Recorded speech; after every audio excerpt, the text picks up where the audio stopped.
This is Jennifer A. Aliperio and I'm taking up Bachelor of Science in Education, major in English in Ramon Magsaysay Memorial Colleges, Marbel, and this is my partner. I am Rhea Jane S. Alocada, taking up Bachelor of Secondary Education, major in English of Ramon Magsaysay Memorial Colleges, Marbel, Incorporated. Here we are presenting to you our explanation about globalization.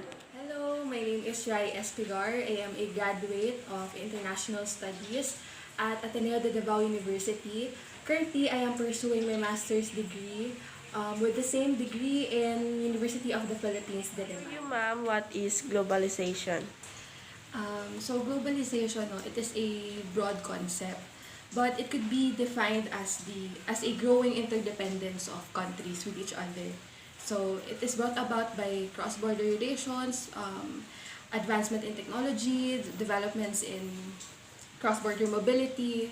So basically, it's just an interdependence of culture, of people, and a connection.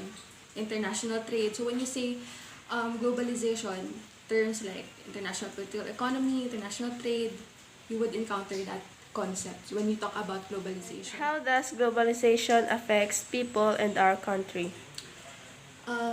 Globalization affects our country specifically um, in ways which involve connection, information sharing, and connectivity.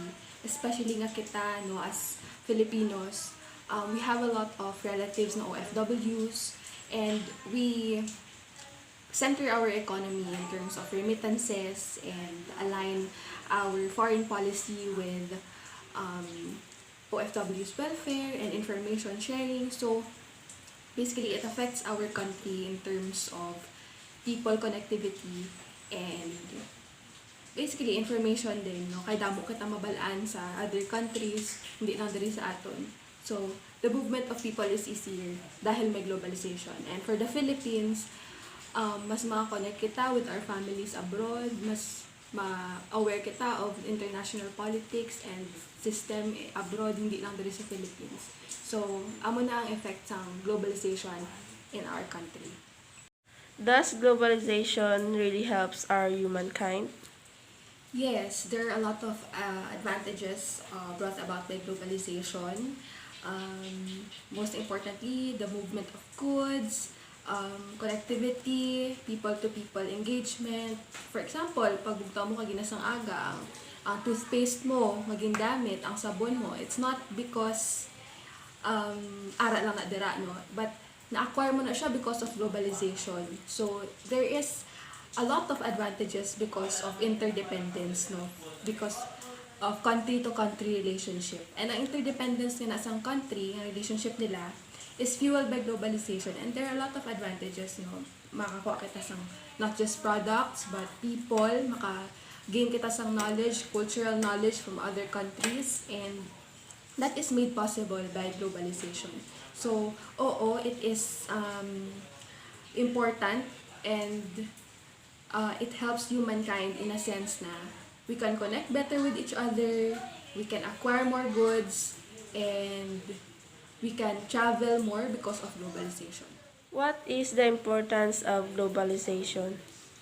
Basically, globalization helps our economy because of international trade, a lot of agreements. So, because of globalization, we could really increase our economic standing because of a lot of international trade and agreements with other countries. So when we, for example, in our region, or within our regional borders, ASEAN, for example, globalization play a huge role in terms of our international engagement and international trade. So how we acquire other products, how we acquire goods, and it really not just goods, no, but people, our productivity as a people. Most importantly, as a country, our main product is our people. So it could be our BPO industry, OFWs. So there are a lot of important aspects brought about by globalization. Most importantly, in economic aspects for our country. Is there bad effects of globalization? Yes, even though there are a lot of advantages brought about by globalization, there are also a lot of disadvantages brought about by globalization. One is the movement of goods. It contributes to pollution, no, or emissions. Don't you know that a product from Africa is packed in China and sold in America? So can you imagine the movement of goods, no, from Africa to China to America? How it contributes to pollution by the emissions, and also it globalization is it could cause a lot of and also kay dahil easy man ang movement sa tao, easy man ang movement of diseases, like for example subong, no, ang may pandemic. It is also because of globalization, because of globalized movement, because of easy movements.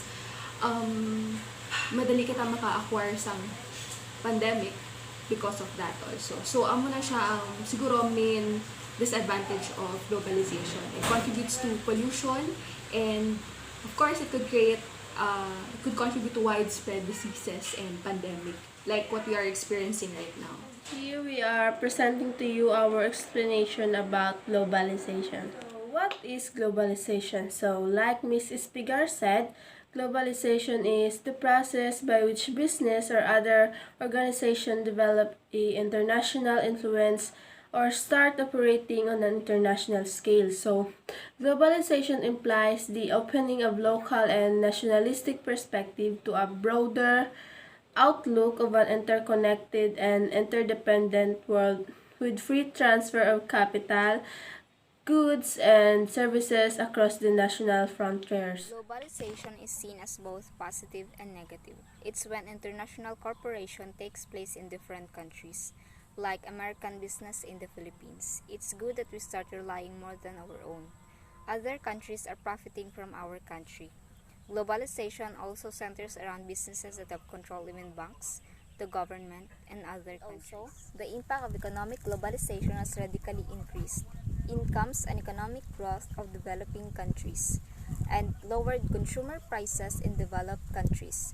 It also changes the power balance between developing and developed countries and affects the culture of each affected country. Overall, globalization is the word that best describes the integration of countries. It acknowledges the interdependence of each country through the cross-border relation in terms of trade, people, and culture. It is easy to say that with globalization, local becomes international and international becomes local. In a globalized world, connections becomes easy and information is always at hand because globalization opens up a world with less boundaries and the world becomes smaller and smaller as connection becomes accessible. This is because globalization opens up a lot of possibilities for cultural economic integration. Hello, my name is Rai Espigar. I am a graduate of Bachelor of Arts in International Studies at Ateneo de Davao University. Currently, I am pursuing my master's degree at University of the Philippines, Diliman. And thank you, Jennifer Aliperio, first year student, BS Ed Education, English at Ramon Magsaysay Memorial Colleges, Marbel. Thank you for this opportunity to share my knowledge, and I hope this would help you as you pursue your college education. Thank you!